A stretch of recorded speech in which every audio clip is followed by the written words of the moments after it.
Bueno, ¿qué tal? Mi nombre es Adriana Río Torto, soy la presidenta de APASU, la Asociación de Padres de Sordos del Uruguay, y agradecida porque nos dejen participar en este congreso especial de este año, en esta situación de pandemia que estamos viviendo a nivel mundial y que está buenísimo que sigamos pensando en esto, en la educación de los sordos, en esta educación bilingüe. Y nosotros enfocados desde la parte de la asociación, y yo personalmente como mamá hemos estado acompañando el proceso educativo de la comunidad sorda. Fuimos uno de los pioneros junto con las demás instituciones de la comunidad para que en el año 1996 empezara esta propuesta educativa para la comunidad, que fue un antes y un después. Hay un quiebre absoluto de la comunidad sorda, un antes y un después, pero visible y notorio a partir de la educación y de que se hubiera empezado la educación secundaria. La comunidad sorda hasta ese momento tenía solamente escuela y después no tenían donde seguir no tenían continuidad educativa. Algunos iban a UTU si tenían la suerte de tener un familiar o alguien que se anotara con ellos y pudiera hacer la carrera, pero ahí se trancaba su vida educativa. Y cuando nosotros, bueno, ya hace 24 años que empieza la educación para sordos a nivel secundario. Cuando lo pensábamos, no sé si soñamos con la educación y que 24 años después estuviéramos donde estamos en este momento. Para nosotros en aquel momento fue un impacto tremendo, los 5 pioneros que se animaron a empezar con el liceo. No creo que no teníamos ninguna de las instituciones de la visión de lo que podía llegar a ser 25 años después, todo eso que estábamos comenzando. Tampoco teníamos el peso, creo yo, que no lo estábamos valorando como realmente lo teníamos que valorar, eso de abrir las puertas de la educación para la comunidad y lo que eso iba a significar. Y lo digo porque mi hija, me acuerdo, estaba en la escuela cuando todo esto estaba pasando y con 10 años un día me dijo, mamá, yo voy a ser vieja. Y yo me quedé muerta pensando, ¿qué quiso decir con esto de voy a ser vieja? Y le digo, por supuesto que vas a ser vieja. Y me dice, y después me quedo pensando, ¿por qué? Me dice, pero yo voy a tener hijos y me voy a casar y voy a poder tener un trabajo, vivir sola. Sí, obvio, como cualquier persona. Y ahí me doy cuenta de la diferencia de ser sordo y de ser oyente, de la importancia de los referentes dentro de la comunidad, de que vieran a personas sordas mayores, porque, y lo cuento esto para ubicarnos en dónde estamos ubicados cuando hablamos de la comunidad sorda y de una persona sorda. Entonces, cuando hablamos de educación, la educación es un acto de relación. ¿Tá? El acto pedagógico, lo traje escrito porque es el acto de llegar a alumnos mediante estrategias de aprendizaje. Y Paulo Freire decía que el conocimiento no se transmite, se está construyendo, ¿tá? Y no consiste en la transmisión de conocimientos, sino en el goce de la construcción de un mundo en común, porque nadie educa a nadie, tampoco nadie se educa a sí mismo, y los hombres se educan entre sí con la mediación del mundo. Y pensaba esto con respecto a la comunidad sorda, y cómo construir un acto educativo, cómo ser educador y educando, cuando no tenemos las herramientas para ni siquiera conocer al otro, que es al que estamos educando. Y me parece que como es una relación, y la relación, como cualquier relación humana, necesita conocimiento y empatía, cómo construir esa relación cuando no sé a quién tengo enfrente, no sé a quién estoy educando. Y me parece que si me quisiera centrar en algo en esta charla, es en eso, porque lo voy a hablar como mamá y como también integrante de APASU, que nos dio el conocimiento, por ser integrantes de la asociación, de tener conocimiento con familias que abarcan a todo el país, además. Todos saben que la realidad de Montevideo y del interior es un abismo, que no tiene nada que ver, pero en realidad, yo siempre digo que la comunidad sorda es una comunidad sin fronteras, sin límites. En realidad la comunidad sorda es comunidad sorda donde sea que esté. Y yo que he tenido el privilegio de poder viajar mucho, lo puedo decir con cierto criterio y peso y conocimiento, porque en realidad cada vez que viajamos y nos encontramos con personas sordas, sus vivencias son las mismas, sus dificultades son las mismas, tal vez tengan un poco de mejor situación económica, de ayuda económica de parte del Estado, pero en realidad sus vivencias como comunidad sorda, como comunidad minoritaria dentro de una comunidad grande, y una comunidad lingüística con una lengua materna tan menospreciada aún hoy y tan minoritaria, hace que esta comunidad tenga características comunes que los igualan y los hermanan, no importa donde sea que hayan nacido.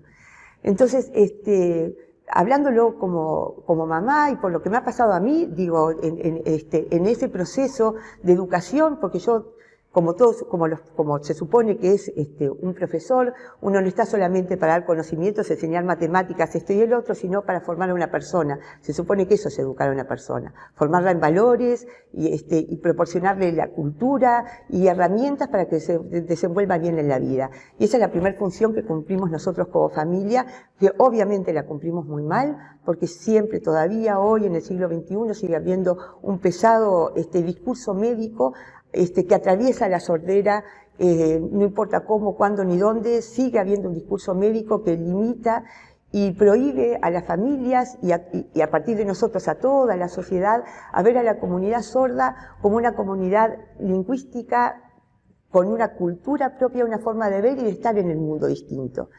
Si nos ponemos a pensar que en realidad todo lo que sabemos y conocemos del mundo lo conocemos a través del oído, podemos de repente, no sé si alguien puede imaginar, digo, uno lo vivió en carne propia, así que sí, el abismo impresionante que hay entre una persona oyente y una persona sorda. Pero un abismo de horas de escucha. Siempre dicen que en realidad una persona sorda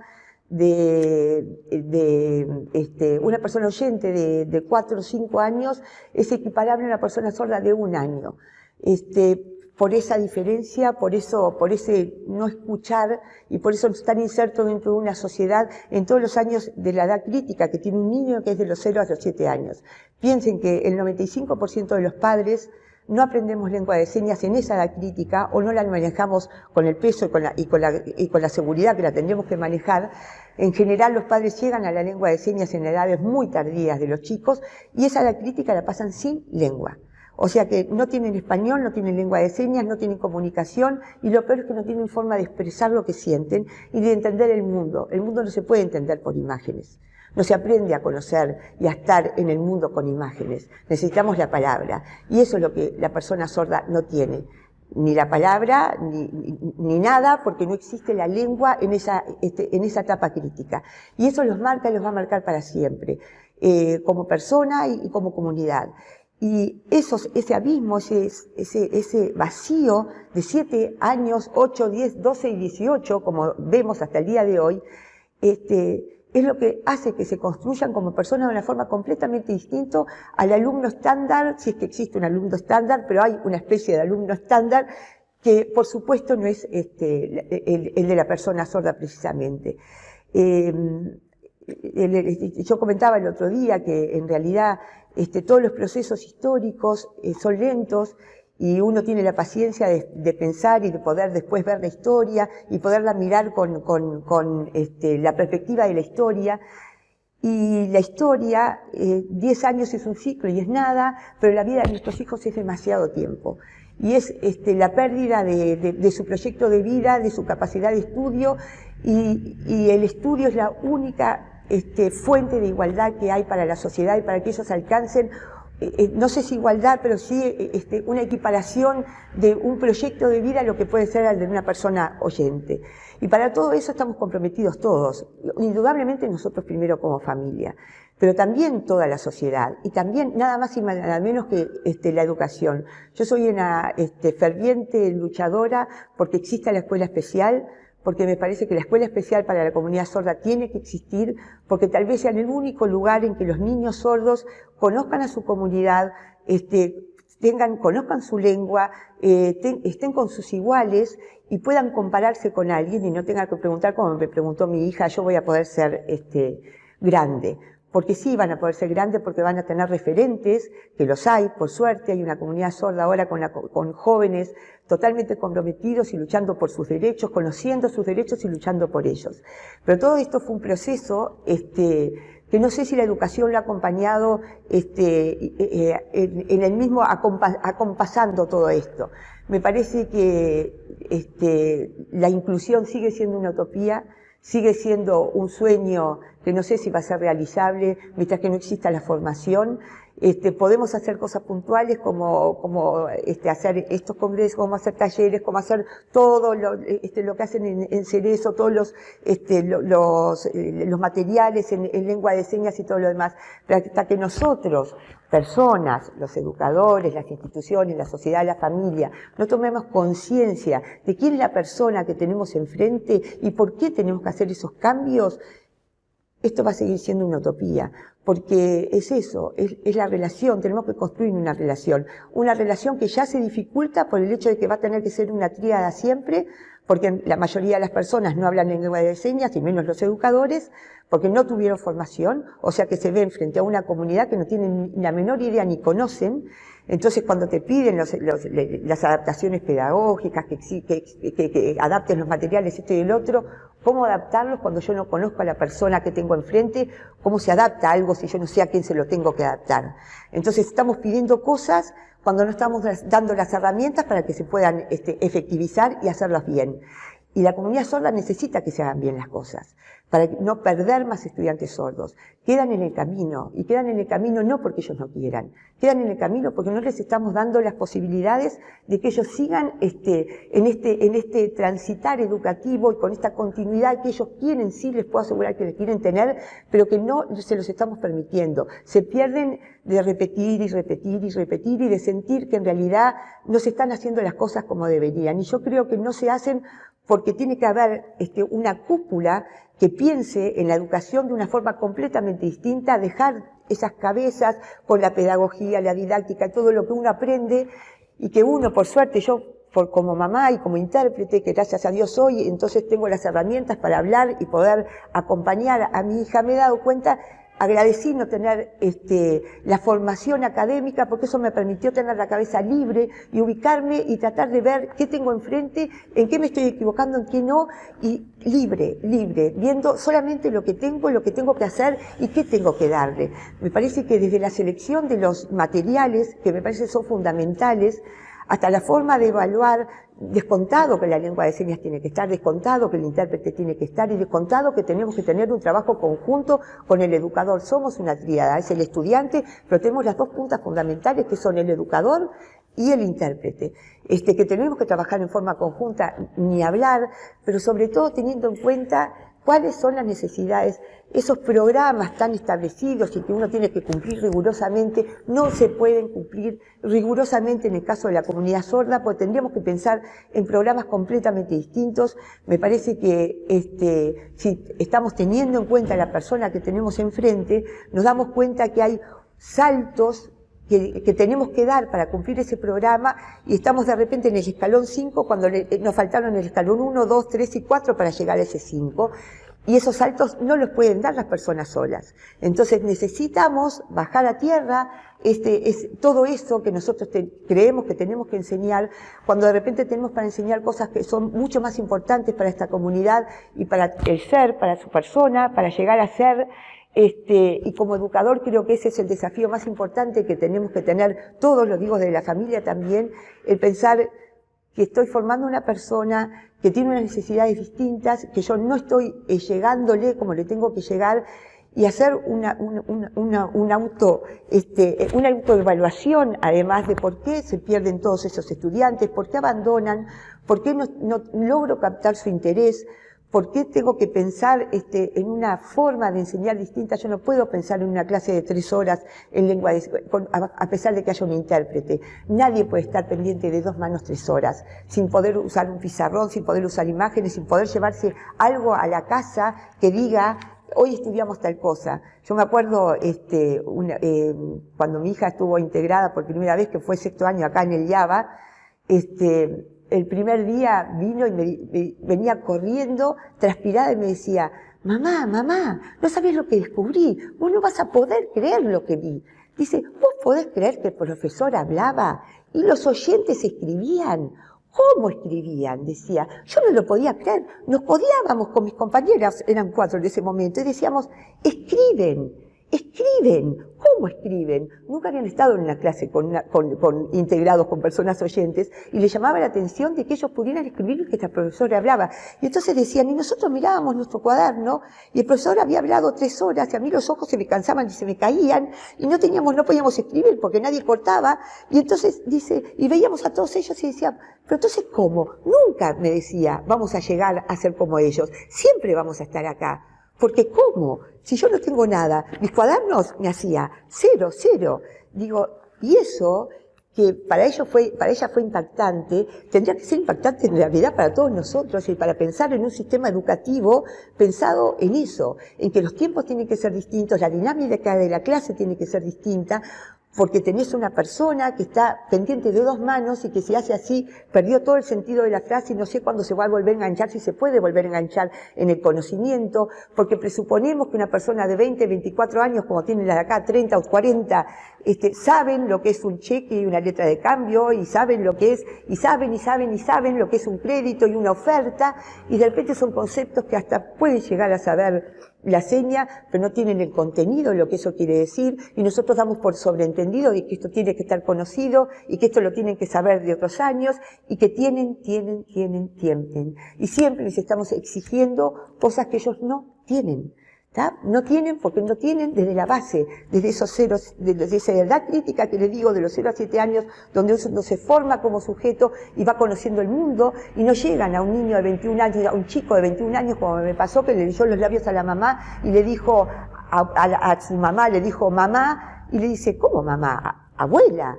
Y dice, no, pero es mi mamá, es tu abuela, pero abuela nombre, decía él. Para él la abuela era un nombre. Nunca había entendido que la abuela era la mamá de la mamá y estaba acá en el IABA y tenía 21 años. ¿tá? Y entonces pretendemos que ese sujeto después aprenda los polinomios y aprenda la monarquía absoluta teocrática cuando estamos frente a un alumno que ni siquiera pudo saber que un abuelo era la mamá de la mamá.